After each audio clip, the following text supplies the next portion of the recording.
Hi guys, welcome back to చెక్రీస్ movie time. కొత్త వచ్చిన వాళ్ళైతే సబ్స్క్రైబ్ చేసుకోండి. ఆల్రెడీ సబ్స్క్రైబ్ చేసుకున్న వాళ్ళు వీడియోని పూర్తిగా చూసేయండి. ఎస్టర్డే ధురంధర్ మూవీ చూశానండి. నాకైతే ఒకటి అర్థం కాదు. ఈ బాలీవుడ్ వాళ్ళు మంచి మంచి మూవీస్ అయితే అన్ని లాంగ్వేజ్లో రిలీజ్ చేయరు. అదే పనికిరాని మూవీస్ అయితే అన్ని లాంగ్వేజ్లో రిలీజ్ చేస్తారు. ఇదేందో అసలు అర్థం కాదు. మూవీ ఎలా ఉందిరా అంటే నాకైతే సూపర్ నచ్చిందండి. మూవీ చాలా బాగుంది. మూవీ మెయిన్గా నాకు ఈ మూవీలో నచ్చింది ఏంటంటే ఫస్ట్ ఆఫ్ ఆల్ ఆ కాస్టింగ్ అండి. లైక్ హీరో కానీ, విలన్స్ కానీ, హీరోయిన్ కానీ, క్యారెక్టర్స్ ప్రతి ఒక్క క్యారెక్టర్ మీకు చూపించే ప్రతి ఒక్క క్యారెక్టర్ మూవీలో ఆ కాస్టింగ్ చాలా బాగా చేశారండి మూవీలో. ఇంకోటి మూవీలో మెయిన్ థింగ్ వచ్చేసి ఫస్ట్ ఆఫ్ ఆల్ స్టోరీకి బాగా కనెక్ట్ చేశారండి. రియల్ ఇన్సిడెంట్స్ కూడా బాగా కనెక్ట్ చేశారు. లైక్ ఎలా అంటే ఇప్పుడు 2001 పార్లమెంట్ అటాక్ ఉంది కదా దానికి, 26/11 ముంబై తాజ్ అటాక్ ఉంది కదా దానికి, ఈ ఇన్సిడెంట్స్ అన్ని దానికి మూవీలో బాగా కనెక్ట్ చేశారు. బాగా కనెక్ట్ చేసి చూపించారు. మెయిన్గా నాకు ఆ కనెక్షన్ చాలా బాగా నచ్చింది. ఇప్పుడు నాకు ఎలా అనిపించింది అంటే ఇప్పుడు లక్కీ భాస్కర్ మూవీ ఉంది కదా, లక్కీ భాస్కర్ మూవీలో ఓ చిన్న పాయింట్ పట్టుకొని ఎంటైర్ సినిమా అంతా నడుస్తుంది కదా. లైక్ ఇప్పుడు హర్షద్ మెహతా టైంలో ఆ లూప్ హోల్ పాయింట్ పట్టుకొని సినిమా మొత్తం నడుస్తుంది కదా. ఇక్కడ కూడా అంతే అండి. ఈ రియల్ ఇన్సిడెంట్స్ని పట్టుకొని బ్యాక్ స్టోరీ దానికి పాకిస్తాన్ ఎలా జరిగింటుంది అనేది బాగా చూపించారు. మెయిన్గా మనం ఎన్నో మూవీస్ చూసింటామండి, స్పై మూవీస్ పాకిస్తాన్ రిలేటెడ్లో జరిగేటివి. అక్కడ పాకిస్తాన్లో ఏం జరిగినదో ఎక్కువ ఎవరు చూపారు. జస్ట్ ఒక గ్యాంగ్ ఉంటుంది, వాళ్ళు ఇండియాలో అటాక్ చేస్తుంటారు, ఇలా చూపిస్తారు. కానీ ఈ మూవీలో వచ్చేసి ఆ పాకిస్తాన్ డ్రామాని బాగా చూపించారు. అసలు ఇండియాలో జరిగే ఏది పెద్దగా ఏం చూపారు, ఉత్త అటాక్స్ ఒకటి చూపిస్తారు. పాకిస్తాన్లో ఆ డ్రామా ఉంటుంది కదా. ఇప్పుడు సపోజ్ ఒక చోట ఒక అటాక్ జరుగుతుందంటే పాకిస్తాన్లో ఏం జరుగుతుంటుంది, వాళ్ళు అదంతా ఎలా ప్లాన్ చేసుకుంటారు, అదంతా ఆ డ్రామా బాగా చూపించారు. మెయిన్గా పాకిస్తాన్లో ఉండే డ్రామా బాగా చూపించారు. పాకిస్తాన్లో మొత్తం డ్రామా ఉంటుంది. అది ఎలా ఇండియాకి ఎఫెక్ట్ అవుతుంది, మన ఇండియన్ స్పై ఆఫీసర్ పాకిస్తాన్ నుండి ఏం చేస్తారు అనేదే సినిమా మొత్తానికి. ఫస్ట్ థింగ్ వచ్చేసి మూవీ అంతా పాకిస్తాన్లో జరుగుతుందండి. ఆ సీన్స్ కానీ, ఆ లొకేషన్స్ కానీ, ఆ హౌసెస్ కానీ, ఆ క్యారెక్టర్స్ కానీ, చూపించే క్యారెక్టర్స్ కానీ, ప్రతి ఒక్క క్యారెక్టర్ అది కంప్లీట్ పాకిస్తాన్లో ఉన్నట్టే ఫీలింగ్ కలుగుతుంది. లైక్ ఎక్కడో వీళ్ళు ఎక్కడో తెచ్చి సెట్ చేసి ఉంటారు అనే ఫీలింగ్ అయితే ఎక్కడ రాదండి.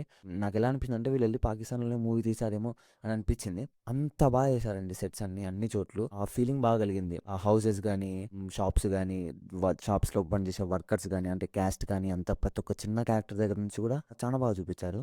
నేను ఇంకా కొంచెం ఎలా అనుకుంటే పాకిస్తాన్ కొంచెం నీట్గా చూపిస్తారు. వాళ్ళు హైవేస్ ఇవన్నీ ఇన్ని ఉంటాయి పాకిస్తాన్లో అనిపించింది బేసిక్గా నాకు. ఇంకా కొన్ని ఫైటింగ్ సీన్స్ అయితే నాకు హైలైట్ అనిపించినాయండి. ఇప్పుడు ఒక ఇన్సిడెంట్ జరుగుతుంటుంది, ఒక గ్యాంగ్ వాళ్ళని చంపేసేయాలి. వాళ్ళని చంపే సీన్ అయితే నాకు చాలా బాగా నచ్చింది. అంతా ప్లాన్ చేసుకొని అది చాలా బాగా చేశారు, బాగా చూపించారు అనిపించింది నాకు. ఆ గ్యాంగ్ని చంపే సీక్వెన్స్ అంతా నాకు చాలా బాగా అనిపించింది, హైలైట్ అనిపించింది బేసిక్గా మూవీలో. అంటే ఆ మూవీ స్టార్టింగ్ నుంచి అదే ఫస్ట్ హైప్ సీన్ చాలా బాగుంటుంది. ఇంకా మెయిన్గా ప్రీ ఇంటర్వెల్ తర్వాత మూవీ జే అని లెగుస్తుంది అంతే. మెయిన్గా ఈ మూవీలో మొత్తం ఇంట్రెస్టింగ్ పార్ట్ వచ్చేసి పాకిస్తాన్ జరిగే పాలిటిక్స్ అండి. ఆ పొలిటికల్ డ్రామాని చాలా బాగా చూపించారు. లైక్ ఇన్సైడ్ పొలిటికల్ డ్రామాస్ ఎలా ఉంటాయో మూవీ చూస్తే మేబీ ఇలానే ఉంటాయేమో వాళ్ళ ఇన్సైడ్ పొలిటికల్ డ్రామాస్ అని ఎలా అనిపించింది. మేబీ వాళ్ళు కూడా బాగా రీసెర్చ్ చేసినారేమో రియాలిటీకి చాలా దగ్గర ఉండేలాగా. మళ్ళీ అది ఎంతవరకు నిజమో తెలియదు.